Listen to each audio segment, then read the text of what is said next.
It's Two on the Aisle with me, Charles Gross, and David Lefcowitz. Tonight, a special show, the Paper Mill Playhouse. 70 years running. Is it coming to an end? We'll find out on Two on the Aisle. Because you actually have given a lot of well-known Broadway actors opportunities. I think we've got some footage of Karen Ziemba doing Adelaide and Guys and Dolls coming up. Yes, absolutely. And Robert Cuccioli was in that production, and Kate Baldwin from Thoroughly Modern Millie, and almost everybody on the stage Did I see was that on you had Broadway. Liza Minnelli there at one point? Liza years ago? Minnelli did one of her first live theater things in Carnival, which was the last time we did Carnival.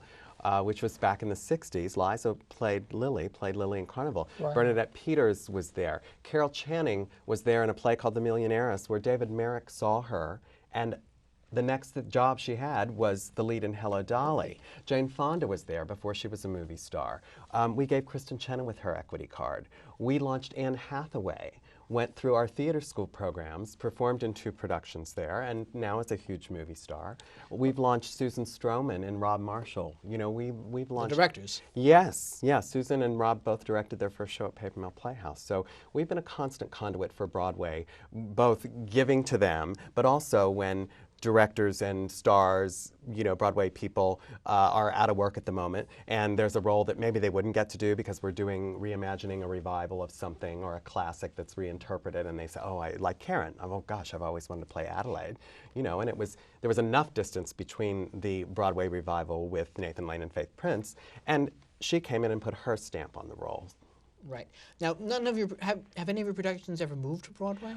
Over the years, yes, but only several. I'm Not Rappaport with Ben Vereen and Judd Hirsch a few years ago. You Can't Take It With You with Colleen Dewhurst and Jason Robards back in the 80s. Nice production. Beautiful production. And before that, before, you may know, the theater burned down in 1980, yes. So we're sort of faced with the same problem. There was no theater in 1980, and it sort of rose like a zenith from the ashes by reaching out to the community. We're doing the exact same thing now. We're ready to close our doors, and we need to reach out to the community to do that. So we were sort of a constant conduit back then. All of the big movie stars that did, summer stock or regional theater, we were grassroots in the regional theater movement. We opened our doors in 1938, and everybody from Helen Hayes to Tallulah Bankhead to the Gish sisters to Douglas Fairbanks Jr. to Julie Harris, Rip Torn and Geraldine Page, everybody you can think of performed at Paper Mill Playhouse, and often they would just pick that production up and give it a limited run on Broadway. Now it's very different. It's a lot. Financially, it's very different. Well, speaking of financially, I'm kind of curious, was your budget this year significantly higher than it had been in 05, 06? No, not at all.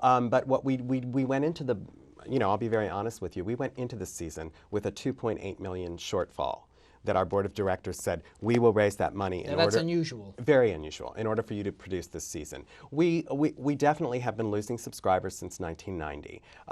A variety of factors. Literally, our audience is dying out. Senior citizens. The NJ PAC was built in Newark. A lot of the funding and a lot of the audience went there. They're 15 minutes down the pike. Broadway got safe. Back in the 80s and early 90s, New Jerseyans didn't want to come to Times Square. And then Rudy Giuliani got into, became the mayor, and Bloomberg followed suit. And now we've got, a beautiful, clean Disney Broadway. And people from New Jersey go, oh, we don't have to see Broadway in New Jersey anymore because we're considered Broadway in New Jersey. We can get the Midtown Direct train is now in existence. We can get right to Broadway. We love Times Square. We feel safe there. And our sort of immediate community just went, oh, well, we don't have to go to that little theater in Milburn anymore, even though it's a 1,200-seat Broadway state-of-the-art playhouse. They're sort of bypassing us. And then, of course, the other big hit was 9/11. And we had, at that moment in time, we had a revival of Chorus Line that had just opened that we thought was a surefire sellout because it's Chorus Line. Sure. And nobody came. That sort of, a big financial sort of downfall started. I would have thought 9/11 would have benefited you, ironically.